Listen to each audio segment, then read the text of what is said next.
Hello everyone, in this video I will be going over every last perk I think could use a tweak or complete rework, while offering up some suggestions on how to tweak them, or what should take their place. Let me start off by saying I love this game, and a lot of decisions made for it. Also critique than it is to create, and I don't mean to offend or deride anyone working on this game. That said, this is a critique video, so I will be giving my opinion on what I think could be better perks for all difficulty levels. I have a lot of experience putting perks to the test for all sorts of teams and challenge runs, and there's some that could use improvements or outright changes as they don't seem to fit any team or are traps for certain playstyles. Also, let's acknowledge none of these perks are judged in a vacuum. You have a limited number of perk points to spend, and on the highest difficulty, you need to consider if spending your perks elsewhere will benefit your strategy more. Also, some perks' effectiveness are largely based on card pool and item pool, so I judged them with that in mind. I think the best perks are those that enable more strategies or create strategies to build around, but aren't the optimal choice for every team or strategy. If I don't talk about a perk, you can assume I think it has enough viability or is good to build around or to build with. With that out of the way, let's talk about the first page of perks. The first perks I want to acknowledge are the speed and energy perks. The speed perks are kind of necessary for keeping up with monsters if you want to go fast, but more importantly, they are perks that allow you to change the ordering of your team, which is super important in a lot of levels of Madness. I think this perk right here, the middle one, should be a 1 cost perk rather than 2, because I think that'll enable more build variety. It's maybe a little bit of a contentious choice, but I think that would just be better overall. There's so many builds I can think of and where like just having 1 point to spend here would have been so nice for that 1 speed, and not even for outspeeding monsters, really just for outspeeding your team members, because there's a lot of team members that are very slow and hard to put together, and this would enable more synergy. So that's my argument there. The energy perks, they're going to be the weird odd man out perks. I actually really like these starting energy perks, at least these starting 2, because there's such a significant boost in power that they will make it so that when players level up and get their perk points, they should be able to eventually overcome the lower level madness difficulties. In the higher madness levels, they are also absolutely mandatory because you start to lose your starting energy. And trust me, it's really hard to play any cards with 2 energy at the start. The next perk I really want to talk about is the when this hero plays a card that costs 6 energy or more, refund 1 energy. Now, this perk is extremely niche in its use case, but it is the only 3rd tier energy perk that can help you on turn 1. So I don't think the cost here is quite right. I don't think the balance works out as well as it could. There's almost never a time where teams end up taking full advantage of this, and there's usually just a better way to spend your 3 points. Most teams will take this energy perk, which on round 2 this hero gains 1 energy at the start of turn. So this perk is honestly just not that great. The best use case I can think of is a time where you have divine powers. I mean, GA was talking to me about this a while ago, where you can basically have 2 divine powers and be able to pay a little bit more for 1 cost, getting you 1 extra or 2 extra bless, maybe 3 if you have a bless item.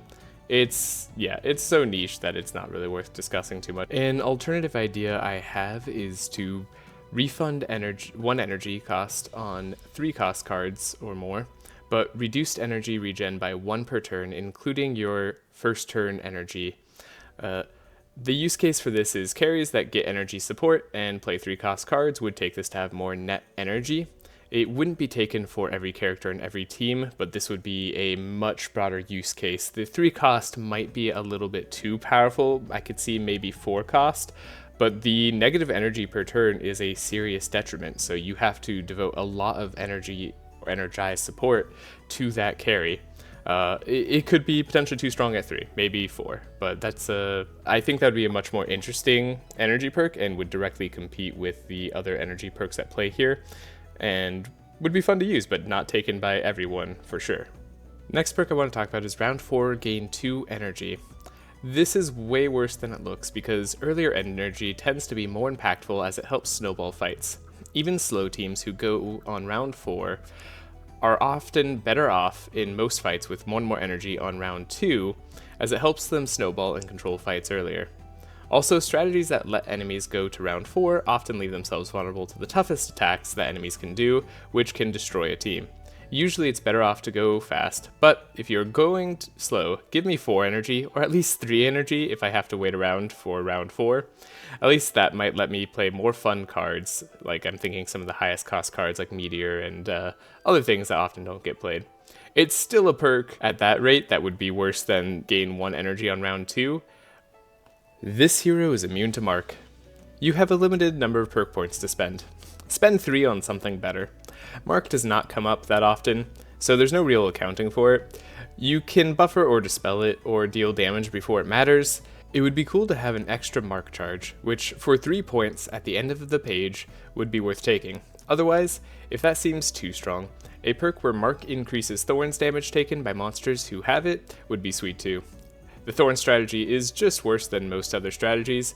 It could have a ton of buffs and still be suboptimal, so if you don't believe me, try Bin's mod with Urser, which has a ton of great buffs surrounding Thorns, and it's still one of the worst strategies I can think of even with those buffs, so when in doubt, it's probably safe to buff Thorns. I do think that the stealth perks are all fine and usable in certain capacities, so let's move on to the physical page. Fury on this hero instead increases damage by 1% per charge, but no longer applies bleed at the end of turn. Unlike the other perks so far, I don't think this one is as bad, but I do think it's a trap. For new players, this might seem tempting as Fury won't provide a drawback, but the truth is that Fury is relatively hard to come by, and only having it increase damage by 1% makes it very unimpactful, relative to how much it could do for you, especially if you instead spent these 3 perk points on increasing Fury's damage, or getting more charges and dispelling or buffering charges. Basically, this choice is pretty much always suboptimal, as with more damage you clear enemies much faster and thus reduce threats to your team. So my suggestion would be, what if this was decreased to 2% and applied to all heroes? This keeps its effect more relevant, allows it to be comboed with more charges, and let's say the bleed from the 5% damage perk would still be done to the hero who has it, since it can't be prevented, so it doesn't combo with that one. Moving on to the next perk, bleed deals its damage to this hero at the end of turn, but can't be dispelled unless specified. Fury stacks are capped at 25.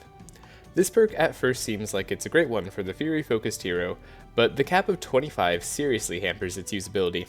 Also, this still has the hero taking the bleed damage without support, so this perk is really only useful if they are the one dispelling the bleed themselves. Mozzie the Mosquito Pet then feels semi-mandatory for this perk, but that's a lot of gold, and you might be better off ending fights faster with a damaging pet. Looking at this perk outside the context of a Fury build, bleed may or may not be relevant, meaning the delay effect is not that impactful, especially because it's usually better to deal with it via buffer or dispel, which this perk actively harms because bleed can no longer be dispelled unless specified. So yeah, this perk should be one for Fury builds, but it's actually more of a trap. Shifting the cap to 50 makes this perk more interesting, and removing the requirement to specify dispelling bleed would also make it a lot better. Keep in mind, this perk also takes 7 points to get to, so it's still not worth it for a carry if they aren't going to be making use of bleed stacks. Bleed charges +2, but bleed on enemies deals damage at the end of turn and cannot be prevented by buffer or immunity. This perk just needs a little tweak to be better. Bleed damage alone is not reliable once restricted power is on, and it potentially being dispelled before it does damage is a lot to lose out on. Sometimes the worst thing an enemy can do at the end of the fight is spam out their damage, then die, preventing your team from being able to heal back up. Also, this gives enemies a chance to dispel the bleed before it hurts them, so relying on it is very tough. Now, if you make this perk prevent enemies from dispelling bleed unless specified, that would make this perk a lot better. That change alone should be enough, though I still don't recommend facing Feyborg the dragon with this poison bleed, as it would dispel it. In fact, don't go to the dragon if your strategy is primarily dealing damage passively. It literally eats thorns for breakfast. The next perk I want to mention is shadow damage on this hero is also increased by Sharp. I'd like this perk to go back to applying to all heroes, and Shadow Sharp still won't be the best damage type. This perk is good, but I had more build variety when I only needed to spend 3 points on one hero than I do now. This perk is still used, but I think it was better for game variety previously. Poison on enemies deals 50% more damage but loses all stacks at the end of turn is terrible for poison teams. If this made poison deal damage at the start of turn, I think this perk would be worth experimenting with. Otherwise, you're better off cumulatively stacking poison on every poison team. But you can take this if you want to meme and aren't reliant on poison damage. I don't actually have a problem with the Thorns perks, but one that makes it so charges aren't lost when hit should also make it prevent Thorns from being purged unless specified. Thorns needs that perk so badly, and again, Thorns is still a relatively bad strategy as it's the most reliant on letting enemies hit you. Crack on enemies reducing block charges gained by 0.5 per charge is not meaningful in most fights, and you'd be better off with more crack charges. Maybe this perk could allow crack charges to reduce slashing or piercing resistances by 0.3 or 0.5% per charge to encourage more diverse damage teams. Otherwise, this perk is a never take from me. Crack charges on enemies also applies 1 vulnerable per 14 charges at the end of turn is not worthwhile. On a slow team utilizing crack with no other access to vulnerable despite having warriors, this is theoretically usable. But I think it needs a buff. My suggestion: have the vulnerable apply as stacks are gained on enemies. This perk costs 7 to go to, and guarantees the character with it is applying 1 less crack than they otherwise could, so that seems worth using. Still, crack teams might not take it and opt to apply vulnerable other ways, but this would potentially allow for more build diversity because most physical damage teams need vulnerable on higher difficulties. Fortify on heroes loses all charges at the end of the round, and also grants 10 block per removed charge. This perk is only really useful for fast teams that plan to win a round after the Fortify is applied. Usually, if your team wins that fast, you really won't need that extra block provided by this perk for 1 round. For other teams not certain if they need the block, keeping the Fortify stacks around longer will help them run cards that focus on block rather than applying Fortify stacks, so this perk ends up not being worth it for either side of the fight spectrum. Perhaps you could lose half charges of Fortify rounded up, gaining block for the stacks lost. Alternatively, what if we had Fortify perks that capped stacks at 5 and granted Mitigate for each stack on all heroes, since Mitigate is one of the few things that helps block take less damage. Reinforce provides 5% more resistances for slashing, piercing, and blunt is not really worth it even for defensively minded teams. Maybe make it 10 to 15% more, since this is only one part of the damage spectrum teams will have to face, and 3 perk points is a lot to ask for, so alternatively we could make this cost 1 instead. Reinforce can stack but provides less resistances per stack is cool, but usually not worthwhile. I don't want this perk to change, but I want cards or items that give me a reason to use it by having them scale with Reinforce stacks. That's it. I think you can combine the taunt perks into one that gives 10% to all resistances, or potentially one that just gives you 7% resistances per charge. Why 7? I don't know. It just seems good. The problem with taunt perks is you will face every damage type in a run, and spending 3 perk points that don't do anything in a fight you really need it may get your character killed. Take the 8% resistance perk instead. Taunting is scarier when one hero has it for longer anyways, and will likely make you lose more runs than you'd otherwise win. Okay, on to the elemental page. Burn on enemies deals double damage if the targets have 2 or less curses, including burn. This perk is basically a challenge run modifier with how many cards and items this prevents you from using, if you want to make use of it. I like the idea behind this perk, but it's never going to be the optimal play for burn-focused teams, just a fun one. Make it so burn isn't included, and that opens up a lot of build opportunities as you can have other curses besides maybe a slow or a vulnerable. I've seen teams win with building around this perk, but again, they could have done better with other cards, and with restricted power, it's a lot less useful on later fights. Chill on this hero only reduces speed by 1 per 8 charges, and also grants 1 reinforce per 14 charges at the end of turn. This perk is neat, but even on a melee tank, you do miss the +1 chill charge for self-chill, as most important cards scale directly with chill charges. So with that in mind, a number change might do the trick here. Maybe 1 speed per 10 charges and 1 reinforce per 10 charges may make this a better option in a niche build of Frost tank. Keep in mind, chill charges are still reducing your cold resist, and going slower as a tank is pretty much always worse. I could also see this perk reducing the amount chill charges reduce the hero's cold resistance to 0.3 instead of 0.5 per charge, similar to the burn perk. The next perk I want to take a look at is Spark on enemies also applies 1 slow per 14 charges at the end of turn. It's too late to be helpful. If this effect was at the end of round, it would be better, but realistically with cards like Shock Nova around, I don't think this perk needs to exist, as by the time this effect becomes relevant, most enemies will already be dead. So a new Spark perk, like one that reduces fire resistance, would be awesome. Maybe just by 0.3% per charge, encouraging the full mage status builds. This hero gains Inspire on their first turn. This used to give Inspire at combat start and was an auto-take perk due to the deck consistency this provided and the fact that turn 1 is the most important. They changed it and now this perk is a lot less worthwhile, since it affects round 2 and is often skipped in favor of more relevant stats. I think this perk could give Inspire to the hero at the start of every turn and it would be really good, but still not taken on OTK or 2-turn kill teams. Inspire is a hard mechanic to manage, so I don't have a great suggestion here, but maybe one of you can think of something better. Speaking of which, this hero is immune to stress, is not relevant enough to be worth taking. Sure, this helps with the final fight, if the fights go on long enough, but you can still add more Inspire to combat the effect of stress somewhat.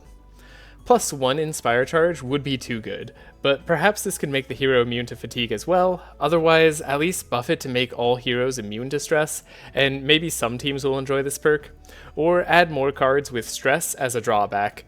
My Insulate and Courage perk critiques are the same as my Reinforce critiques, so let's go straight to the next page. Mystical.